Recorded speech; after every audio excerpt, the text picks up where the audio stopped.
I've been beekeeping for longer than some of you have been alive, but I also have learned how little I know. Back when I was a kid, before mites, it was a lot easier. Little did I know. But one of the things I've been doing more recently is creating nukes, nucleus hives, not to be confused with nuclear weapons. So I wanted to talk a little bit about spring nukes and try to convince people who don't do nukes that's probably a good idea to do at least one or two of them.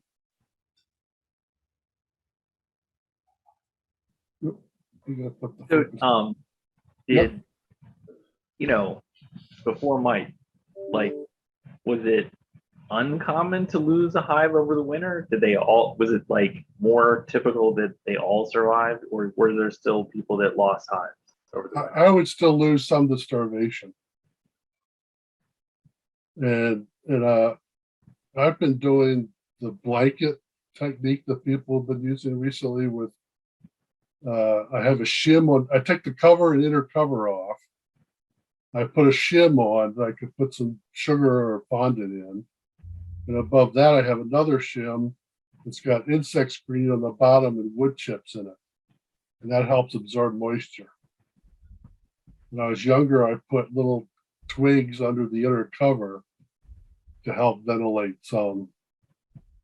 But I like this other technique better now. But I know a whole lot more now than I realized. I'm realizing how much more I know now than as a kid. When I started in 1959, so when I was 6 years old, I found the receipt recently for the 2-pound package with queen with shipping was $6.35. I found the receipt. So, Question. yep. Howard, a question before you get started. Will this apply equally to setting up nukes later in the year? I know you're going to focus in the spring, but yeah, I think so. Okay, thanks. So I don't know if people need convincing to create nukes, but you can use them as a kind of resource hive. I think some people call them. You can actually take, as they grow, you could, and you want to keep it small, you could take brood and actually bees from a nuke and put it into one of your main hives and build them up quickly. Obviously, the more bees you have in your main hives, the more honey they're going to have. Obviously, you got to make sure the queen is not on that frame that you move over. So you want to find the queen first, then move a frame, different frame. We all have dead hives, so you can make nukes and then start with 5 frames, and then once they get build that up, you can move them to 8 frames or 10 frames or whatever. I'll often make nukes. Whoop! I should have done that. Okay, click on that. I often make nukes when I find a swarm cell in a main hive. So then you have the option. You could take the queen from your old hive and move it in the nuke, but then that's of course going to set back your main hive. So most people recommend taking queen cells and move them into nukes. What I'll do is try to cut out all but maybe 2 queen cells that are on one frame, move that frame and another couple frames over into a nuke box. And early in the spring, as long as it's warm enough, warmer in the spring, you don't need a whole lot of bees in there if you get an early start. But I find using queen cells is a good way of making nukes. And I've been trying to raise queens. I've discovered how uncoordinated I am. I still can't pick up a queen. I'm not sure if it's psychological or physical. But I was bound and determined to do some grafting and actually get success. Because the first few times I tried it, I was totally unsuccessful. There's a great website out there on scientific beekeeping about how to raise a few queens. And part of beekeeping fun is trying new things, different things. So grafting was something I was determined to try, and I've raised some. You can obviously sell nukes. There's a lot of people who need bees. They're fun to look at, I think, because they're light. There's not as many bees, and I just find them a pleasure to deal with. Even in July after the main honey flow slowed down, they're just easier to deal with. And if you catch a swarm, unless it's really big, you can stick it in a nuke. It's often recommended to start a swarm on foundation. That can help with some disease and such. And they'll build out the frames really quickly. If you want to try natural comb that only has a part of the foundation at the top or none, they're not likely to build drone cells like an established hive would. So I often use this swarm to start a nuke.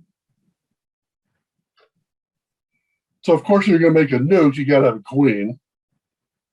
So some people buy them, and they use this as a technique to reduce swarming,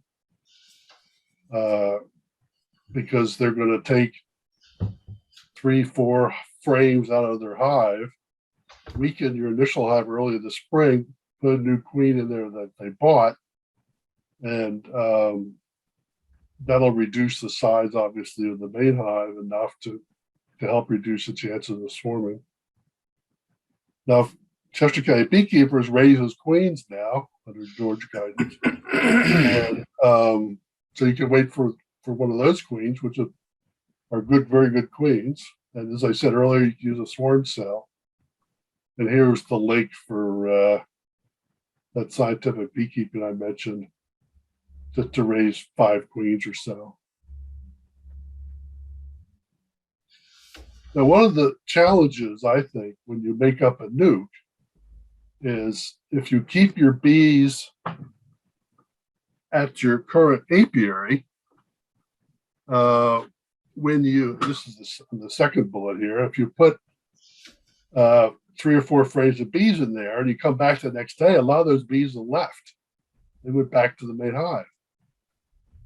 So roughly half your bees are field bees and the other half haven't left the hive yet. So the field bees know where their home is. They fly out, they go back to the original home. On the other hand, if you take them somewhere, I could drive my truck to where my apiary is, over the lawn and through around. But you got to close up the nukes at night. Then you got to strap them so they don't come apart in the back of the truck or back of your car. Then you got to load them in. Then you got to take them somewhere. You got to unload them. You got to open them up. And then you wait for this is what I should point out. This is what I'm talking about when you've got a queen cell in there, or even if you purchase a queen, you want to make sure you have enough bees. But for me, it's become too much of a load to take them somewhere else. So when you do, my point here is when you make up the nuke, you got to put a lot of bees in it to start with, more than you might think, and shake extra frames in there. And then you'll come back the next day and you'll see that there's a lot fewer than you thought in there. I'm assuming you'll stop me if anybody's got any questions about this. We'll have lots of time afterwards. One thing that I have trouble with is patience. You put a queen cell in a nuke, or you put a frame that has a queen cell in a nuke, and it takes a while before the queen shows up and starts laying. And it's hard to tell when you see a queen cell how old it is, if it's a swarm cell. Obviously, if you graft it, you know how old it is. But if it's a swarm cell, you got to kind of keep track of how many. Well, you can't really. You can tell on the bottom of the cell how thin the wax is. The thinner the wax at the bottom, at the tip of the queen cell, the closer it is to hatching. But you got to wait a while after you set up your nuke.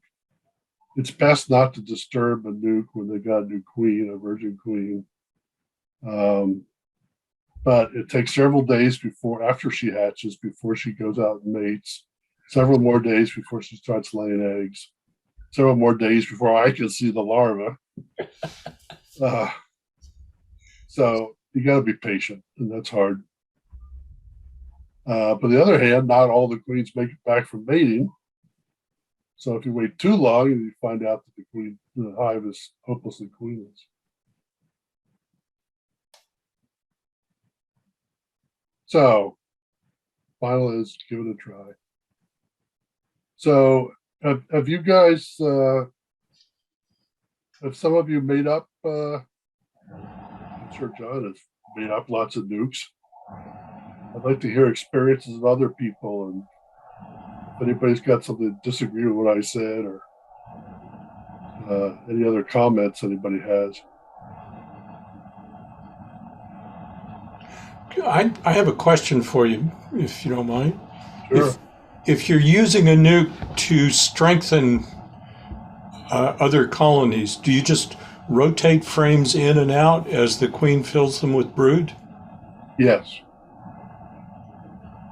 Now, it kind of depends a little bit on what you want to do eventually with that nuke. Whether you want it to grow into a full-size hive later, or do you want to keep it as a nuke and overwinter it as a nuke? Now, I've had nuke boxes, 5-frame boxes, 4 or 5 high. I still call it a nuke, but it's the equivalent of a full-size hive. But as I said, the boxes are nice and light. It's easy to maneuver and deal with. But yeah, you could just take a frame out and stick it in there. That's over 3,000 bees you're giving to another hive. So I've also a nuke that was pretty big. I took a nuke out of it. I split the nuke. So you always do that too. If I have a nuke that's pretty big, and if I sold it, you're using 5 frames. So I'll take the queen out, and if there's extra frames of brood, I can either let them raise a new queen, or I can add whatever's left to another hive.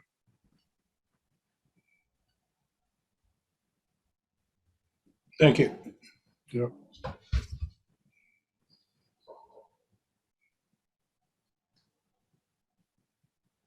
Well, we still got almost half an hour left. We still got a lot of time. Okay, Howard, then I have a question. Do you ever start nukes and they don't do well, they don't survive? And if so, what is your take on that? What happens? Oh yeah. I've had a lot of trouble this winter, a whole lot of trouble. Well, obviously over winter they can die. If you have queen trouble, one thing I do is just combine nukes. If you have several nukes, you could just, if one's queenless, I put a piece of newspaper between them and I just put it on top of another nuke. We combine it. That's the easiest. You can also just move it into another full-size hive, combine it with a full-size hive. The other thing I've learned, when I was growing up, you always were careful about combining bees from different hives. But it turns out that's not really a worry anymore. So you can make up a nuke with a frame from this hive, another frame from that hive, another frame from that hive, with the bees, and put them all together, and they seem to do okay. I still smoke them some. That's when I get a little nervous about doing that. But John, you must have made up a lot of nukes. I've done a few, yes. And I do, like you, I enjoy them. I enjoy working with nukes. It's just easier than the full size hive. Yeah. So I guess one of the things I can relate is that I had one nuke this past summer that was just booming. I had trouble keeping up with it, and so I just use it as a resource. hive. I'd pull out frames of brood and then stick them in my main honey producer hives, and that worked out well for me. Yeah. And you're overwintering them? Yes, yeah. I have. I had 3 hives. I went into the winter with 3 nukes, Okay. down to 2 now, but they're the 2 that I do have left are doing pretty well. Yeah. I'm not very good at getting them fed if they need it. So as I get old, when I was a kid, I of course used to dream about having 100 hives, and now I want fewer hives. Yeah. The older I get, the fewer I want. Yeah. And I have the same problem with my vegetable garden. You know, it's pretty big, and part of me keeps trying to tell myself that it's better to have a smaller garden or a smaller apiary and take better care of it than just have a big one and not be able to take as good a care of it. Yeah, absolutely. I agree. When you find a swarm cell here to make up a nuke, then you find another swarm cell, make up a nuke. Before you know, you got 10 nukes. How do you how do you feed the nukes in the fall to help them winter over? I mean, there's just not much space for them to store up sugar. Yeah, I usually have 2 or 3 boxes. It's not just one. And then I built some feeder things that sit on top. But you can buy plastic ones that are better, more tight than the ones I built. And you can also just use jars with holes in the bottom. And put them on top of the hole of the inner cover with an empty box over it to cover it. Yeah, I use frame feeders if I'm feeding liquid, and if I'm doing hard sugar, then I have a shim for each of the nukes. Yeah, That works well. I'm thinking of making some nuke boxes out of 2x8s. I don't see any downside to doing that, because a lot of my nuke boxes are like 3/8 plywood. It doesn't give them much insulation. Right. And I'd have to cut them down a little bit. But 2x8s are all just about right for medium frames. Mm-hmm.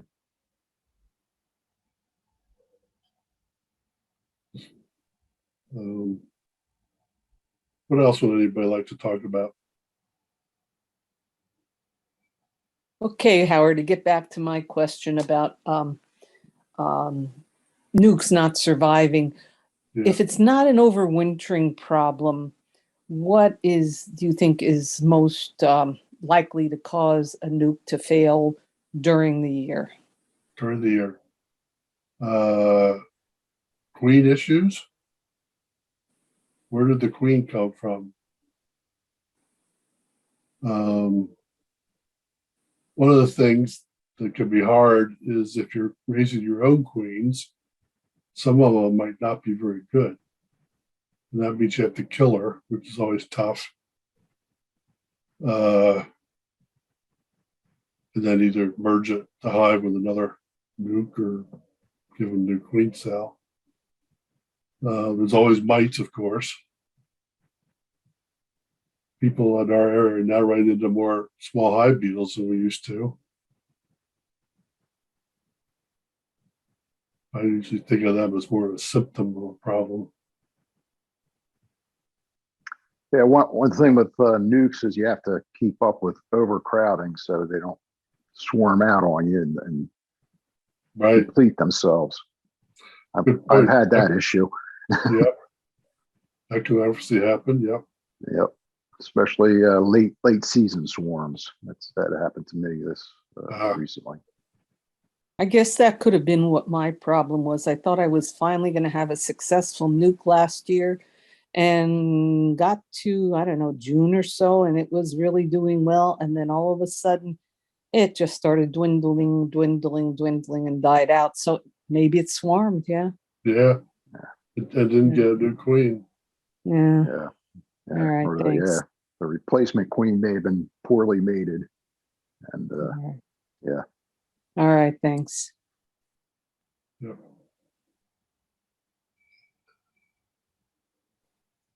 So Eric, like, you're gonna make some does the nukes? Nuke Box, does the Nuke Box like have its own like entrance? Is it just a box, or does it like have its own entrance and have its own? Let's see. I think I'm trying to remember. John, do you remember the ones the club sells?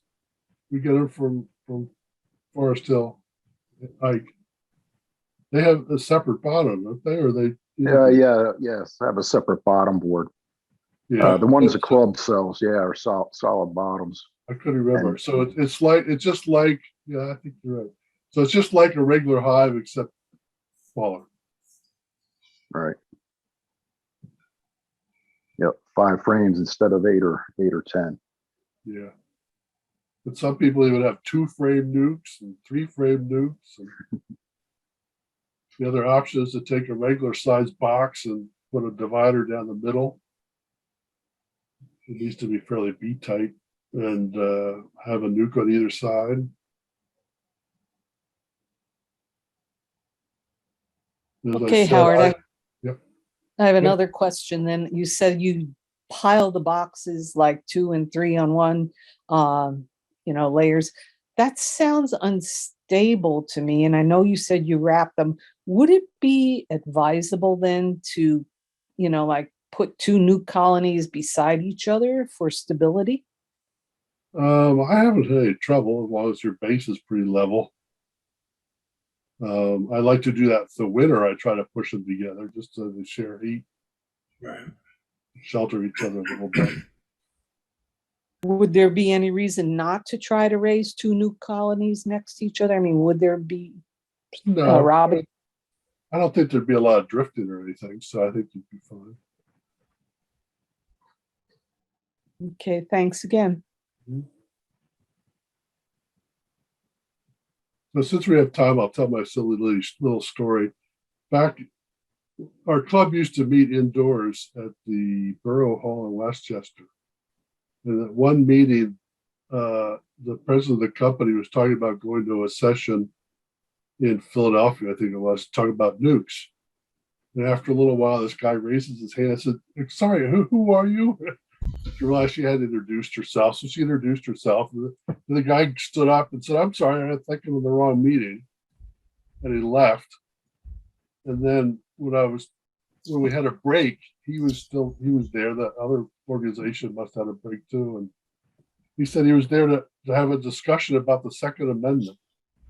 It dawned on me, what was he thinking when he heard us talking about nukes? I think his the NRA hat he was wearing was sort of a giveaway. Yeah, it was like just imagine what was going through his head. But anyway, so Eric, you're going to create some nukes? Well, I don't have any hives yet. So I was okay. I was in the apprentice program last year, and I was going to get I'm supposed to get a nuke from the club this year. I don't know if that's going to happen. Yeah, it's still going to happen. Um, They're going to find bees somewhere. Yeah, people don't eat them. Whatever. so I got to get some hives and start it up this year. So Yeah, great. So maybe it'll be next year yeah. that you make the nuke. Yep. Anything else anybody like to talk about? Hey, Howard, how do you treat your nukes for mites? Apigard and oxalic acid. Do you just use like half the recommended for Apigard? Yeah. Okay. I didn't have good luck with it last year though, so I need to. Partly was I think I was too slow between the doses. With that Apigard, some people do it 3 times instead of 2, and I try to be organic. Yeah. And I mean, I move my frames and boxes all around, and they're almost all mediums. So I really don't want to try to keep track of which ones have had nastier Right. chemicals and which one haven't and that stuff. The oxalic acid and thymol aren't too bad. If you get a nuke from someone else, is there any tips and tricks about like introducing it into a new hive, or you just drop it in? Normally you would put it in the middle of a new box with new frames on either side. The tricky part can be if it's a very strong one and it might want to swarm. I made the mistake of selling some very strong nukes to beginners, and they swarm pretty quickly. I mean, part of the problem was that people didn't do what I suggested they do right away. If it's warm and it looks like a lot of bees, a fair amount of brood, you can actually put empty frame in the middle of it. So that would give them room to, because they'll build new wax pretty quickly. I would suggest feeding it too to help them build out the foundation. Just 1-to-1 sugar. And then that way they have more room for the queen to lay quickly, and they feel less congested if they got just a frame in the middle. But a lot of people say, well, don't look at them too often. But for me, it's a hobby and it's an interest. And so I don't discourage people, especially beginners, to look at them as often as they want so they can learn about it and stuff. Even if it sets them back a little bit, it's not that big of a deal. So look for the eggs, look for the larvae, make sure there's no queen cells, that kind of thing. And when will you begin making your spring nukes, Howard? It'll probably be when I find my first queen cell, swarm cell. Which is around when? Early May, probably, but it could be earlier. I'm trying to avoid them swarming, so I'm hoping more like May. And if I don't find anything, I'll probably try making a few queens again just for fun in May.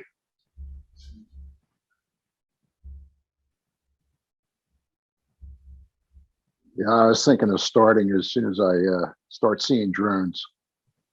Yeah.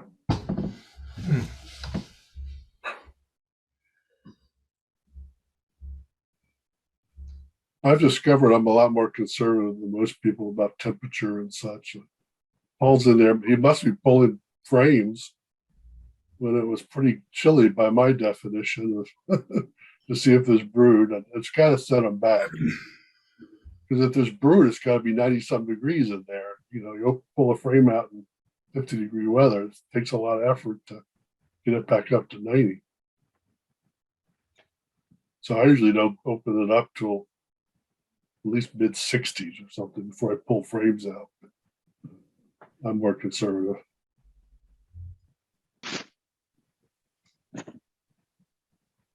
But we have nice days like today, and tomorrow's was to be. It's tempting to do something.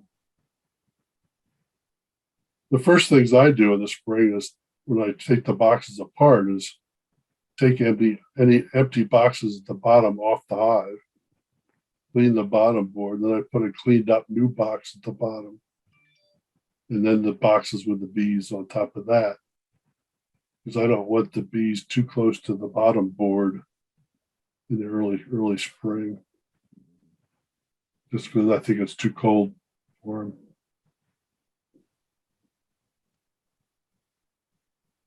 But I did some today, sitting outside and just cleaning up old equipment, scraping the propolis off of the frames, and I figure out which ones are too old, and I'll melt the wax. And I've got frames that are probably at least 50 years old. Not the wax, just the frame. So I clean them up and I put them in a solar wax extractor and melts the wax, and then I put new foundation in.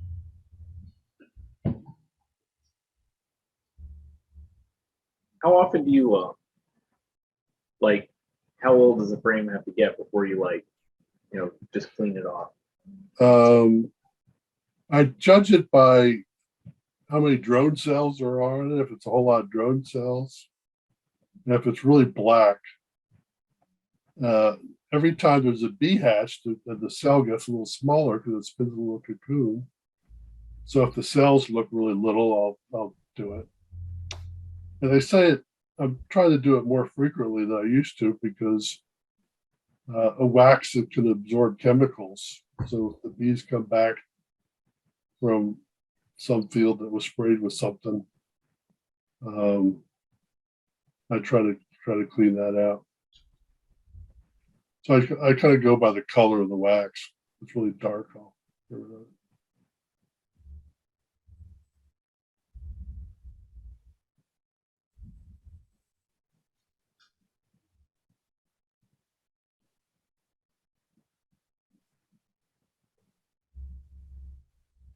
Anything else?